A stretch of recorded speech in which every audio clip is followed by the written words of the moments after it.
Now, let's get an expert's take on the South Korea-U.S. summit and the ongoing negotiations with North Korea over its denuclearization. I'm joined in the studio by James Kim, Research Fellow at the Asan Institute for Policy Studies, for his insights. So this summit was seen as a critical opportunity for President Moon to try and reset the diplomacy between North Korea and the United States. Do you think Thursday's meeting was successful in moving the needle at all? Everything hinges on how North Korea saw this meeting, whether or not they think that there was any slight shift on the U.S. position. President Trump hinted at the possibility of multiple kinds of small deals. Does North Korea take that as a bait for another round of negotiations or not? But clearly on the issue of sanctions relief, there wasn't any movement there from the United States, so it's not clear to me at the moment. I think the key indicator is going to be whether North Korea takes any special envoys coming from either South Korea to the United States to begin working level discussions again. And a new phrase seems to have popped up in recent weeks, this top-down approach that we've been hearing about. Do you think that's the best way to go forward with these negotiations with North Korea? Speak to the people at the very top rather than having these working level meetings? Well, in the popular media press, that it hasn't been as emphasized as much, but when you go to Washington and talk with the expert community here, this has been sort of talked about when it comes to the North Korean issue. It clearly hasn't been talked about when it comes to bilateral relations between U.S. and South Korea, because the working level connections are fairly robust. But on the North Korean issue, both countries have talked about this top-down approach on North Korea, and it really depends on a perspective here. If you think that, as President Trump says, that this is what is contributing to North Korea not provocating since later part of 2017 and put a freeze on their tests, then this is actually working and contributing. But if you go with some of the critics on this, that this is part of the reason why the Hanoi talks failed, then clearly it's not going to, it's not making a big impact. So I think the perspective is somewhat important here, and whether or not we're going to see any results on the North Korean issue.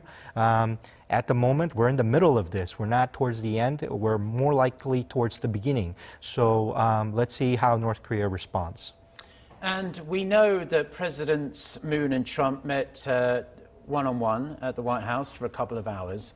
Do you think during that time President Moon might have been pressing President Trump to have a bit more flexibility and to veer away from the hardliners, the hawks within his administration, who he listens to very carefully, people like John Bolton, and to a lesser extent, in a hawkish manner anyway, Mike Pompeo?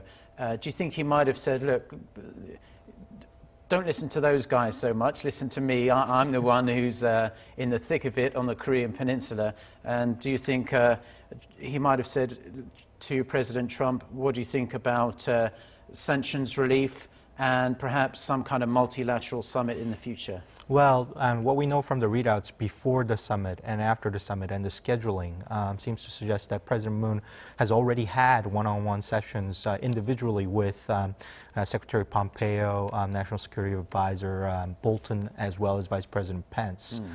So if he needed to talk to them about these matters, he could have spoken to them individually.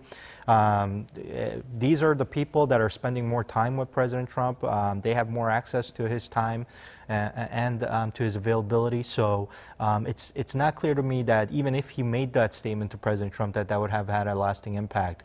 Nonetheless, he's had that separate meeting with them. And we also know that the National Security Advisor, Deputy Director Kim Yong, before the summit, announced that the issue of premature sanctions relief was not on the agenda. So it's probably not likely that that issue was raised, though that question was asked, and President Trump answered very firmly there that the U.S. is not going to change its position on this issue. So overall, I think President Moon wanted to allay a lot of the concerns about coordination between the U.S. and South Korea on the North Korean question, and I think he's done that to some extent.